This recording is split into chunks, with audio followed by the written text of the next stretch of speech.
All right, so we'll do some debrief of that session. First of all, Tracy, thank you very much.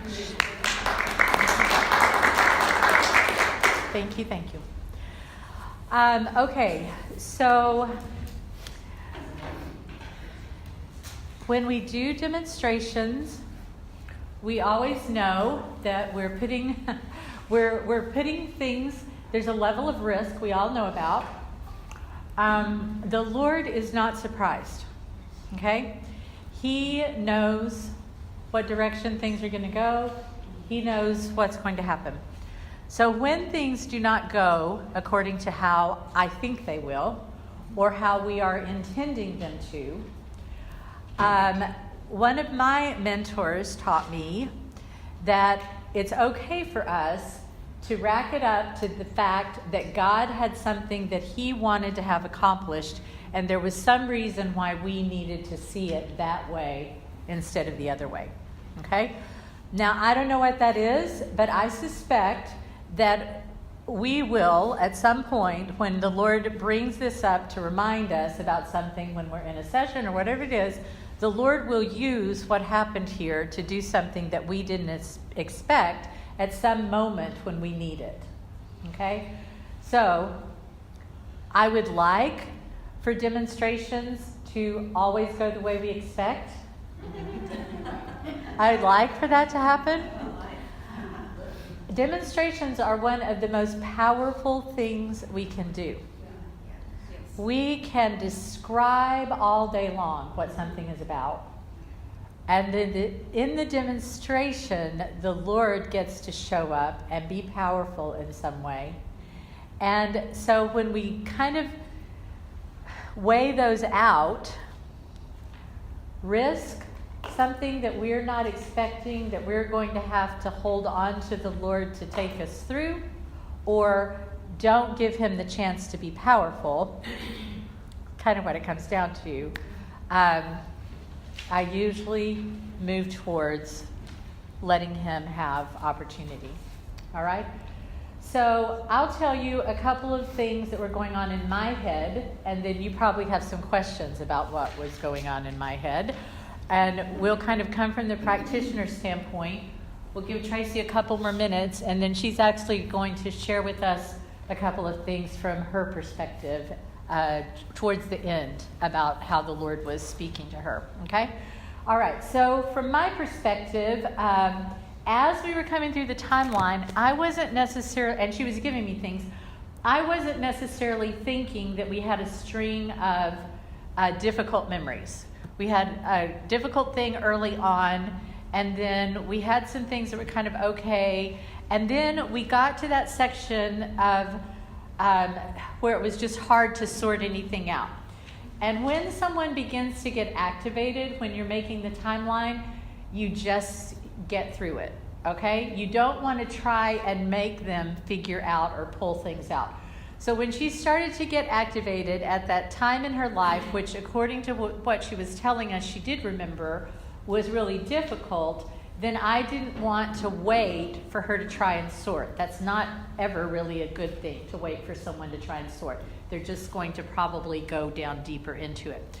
So then offering her, we can get to a certain point and then we can go the other direction, all right? It took her a minute. It took her just a little bit to be able to pull herself out into something more present, but she was able to do that, something since your last birthday, and then we're able to work backwards. She has a section on her timeline that doesn't have anything in it for about 4 or 5 years. That was a really hard time. And so at some point, as she continues to do timeline work, she'll probably be able to add in other things. And you'll probably be able to add in some things that are less difficult. Maybe some of the other things that were in there that were maybe happier, will maybe come through.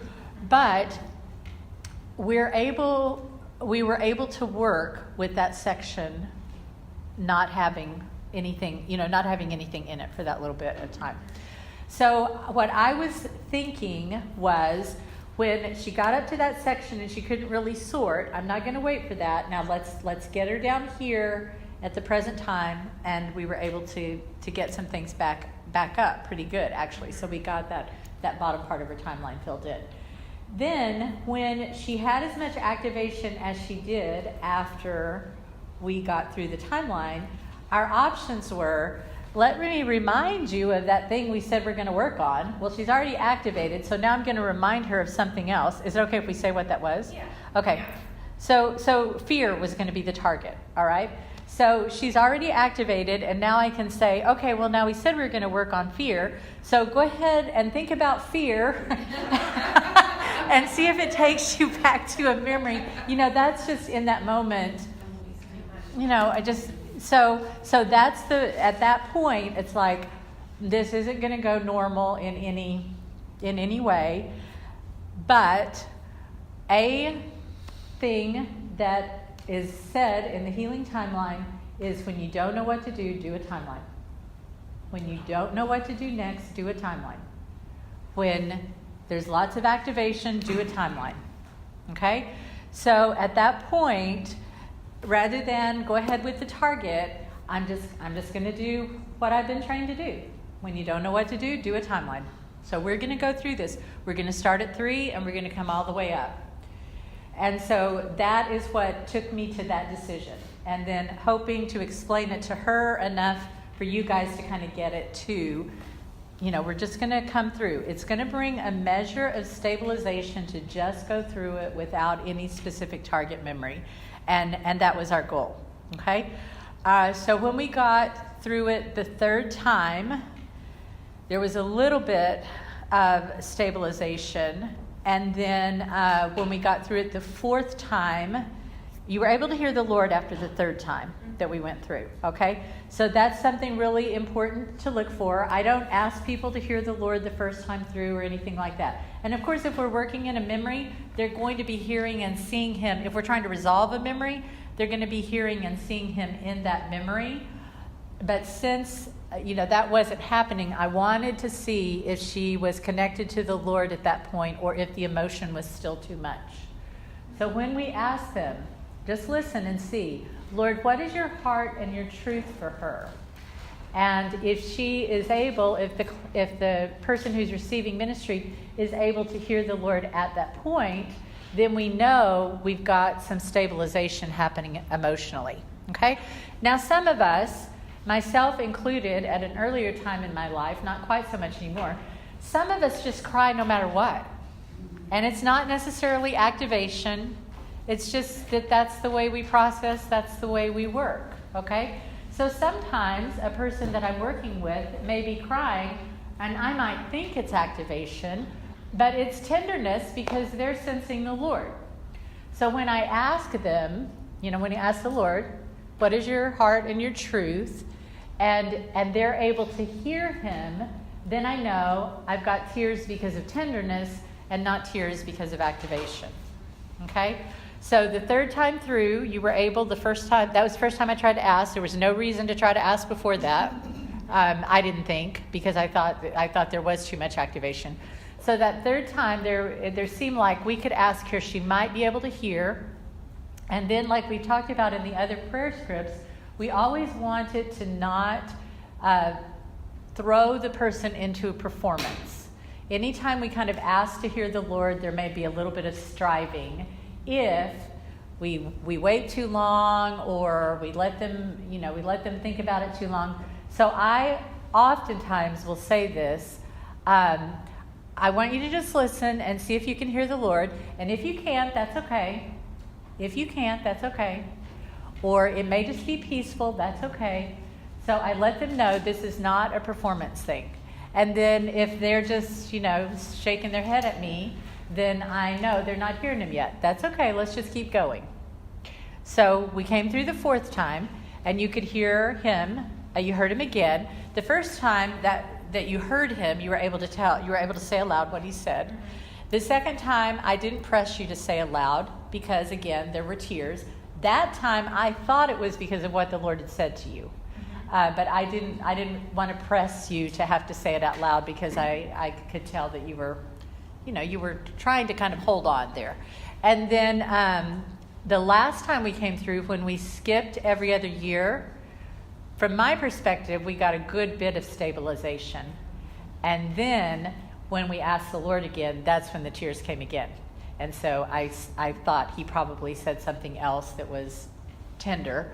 And so then that's where that happened. Okay, hang on just a second, because there's one more thing that I wanted to say. Stabilization.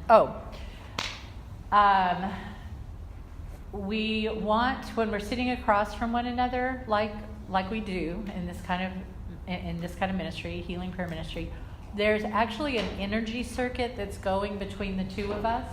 Okay? And so in that energy circuit, we want to not cross our arms or our legs, okay?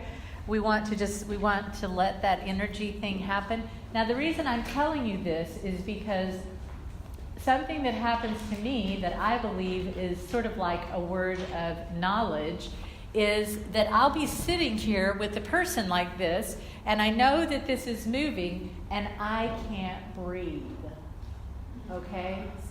I can't breathe. And that probably means, according to how the Lord works in me, she can't breathe. Okay? I'm feeling what she's feeling, and we don't have any of this going on that keeps us, and I believe the Lord's letting me help her. Okay? And when I get to the place, and sometimes it'll happen with them first. When we get to the place where the receiver breathes, we know that we've gotten another level of stabilization. All right, she's breathing now. And I may get it right before the person or right after, but then I'll be able to breathe again. Okay? So, I don't know if that's just a part of the gift mix for me personally, or if it's because I've done hundreds or thousands of these in 10 years and I can feel that. But if you feel that, realize that you maybe are operating in a word of knowledge about where they are, and keep going until you both get that release. Okay? Question.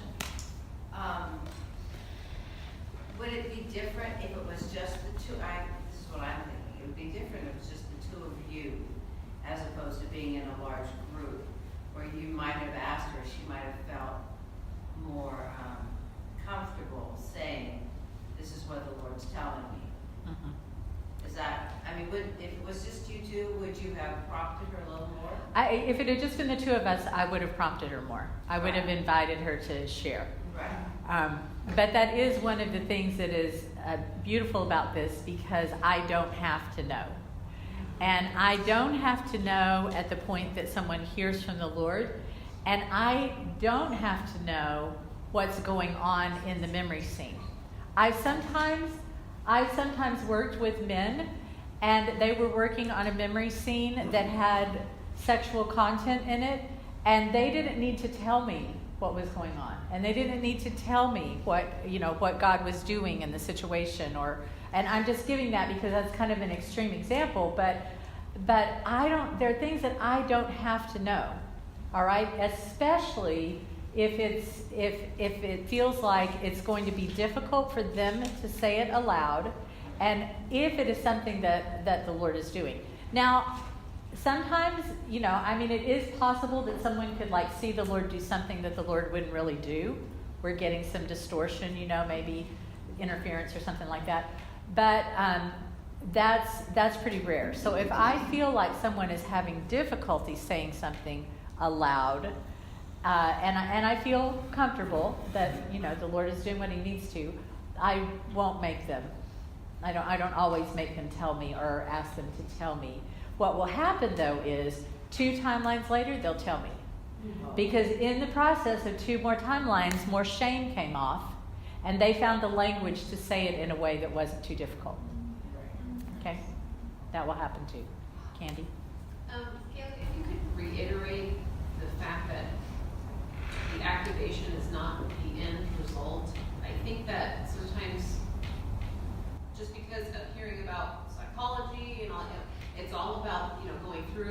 drawing and really empathy and all that. That's not what this is about. It's Right. not that. I think it's just so important, especially as there's a lot of women here, and you get in a timeline, somebody's really bawling. There's not to just let them know. That's not where the Lord's taking this. Right. So the difference is that this is based on brain science that brings the position that we're getting activation because some part of us, not part, it's not a good word. I don't know what other word to use. There's some part of us that doesn't know that this situation is over or these situations are over, all right? So our brain takes us into, especially if it's a memory scene that we're trying to resolve, our brain takes us into a lot of emotion because the brain now thinks that this is happening again or it's still happening. Okay, and so timeline and lifespan integration are based on brain science that says the reason we go there is because we don't know it's over. And when we look at the pictures of what happened since then, that's how the brain understands that it's over. So rather than have empathy, wait for that crying to get over, no, take them through the timeline because 3 or 4 cues down the road, the emotion starts to clear up because now the brain is getting the message. This isn't happening to me anymore. And it is really hard if we're used to, which we all are, we're used to that empathy piece, all right? In fact, you might have thought I was terrible to make her keep looking at pictures, And sometimes I'll say to people, okay, now keep coming with me. Let's just keep going to the next picture because the brain gets the message. This isn't happening.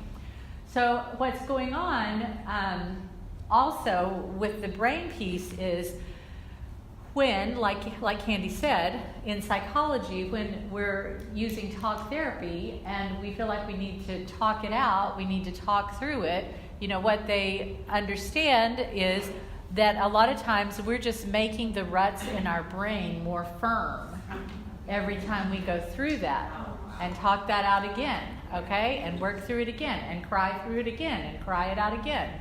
We're getting the ruts deeper. That is actually the miraculous piece of this that Peggy discovered. And so when we look at the pictures, then our neurons wire together in a different way and we get that message, it's over. Okay? So in the book, Kathy talks about Hebb's hypothesis, H-E-B-B'(S), Hebb's hypothesis. And that was a 1940s hypothesis of Hebb that what fired together in the brain wired together. All right? So what we're doing is we are causing the brain to intentionally fire in sequence the memories, which is going to make them all wire together in sequence. Okay? Why are you able to skip years? That's later. Why are you able to skip years? Because we had already established all of the years. All right. So it's going to, when we come back and we skip, it's okay. We don't have to do it every single time. I wouldn't start off skipping years, okay? And the other thing that I always do is if I know I'm going to skip years, I do every year up to 18, and then I start skipping years. Because those childhood years are really, there's too much that happens between skipping a year when you're 4 to 6, So all of those years, and then when we come back and we skip years, the brain is still kind of filling in those that we aren't looking at because we already set the sequence in play with looking at all of them.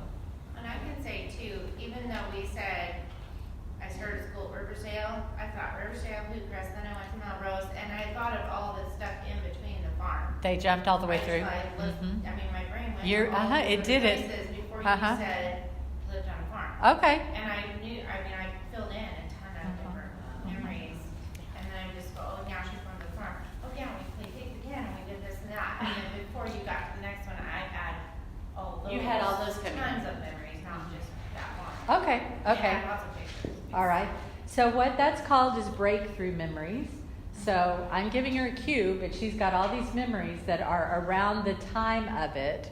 And to get that much, activation early on, first time you've ever done it and done timeline and all that, I mean, that's really good. So you already had things that were connected to some extent, and then this is helping get stronger connections.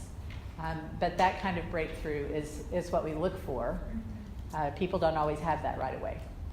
So that's good. I'm just thinking how desperate we all are for this because, like we said, talk therapy or even just trying to process something. The only way we know how is to talk about it.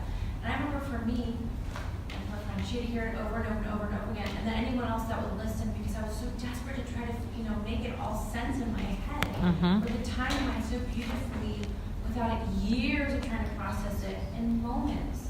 It's just all come together in a way more put together sense than we're trying to process it all together. Mm-hmm. Yes, that's absolutely true, and it is phenomenal Yes. what it lets us do.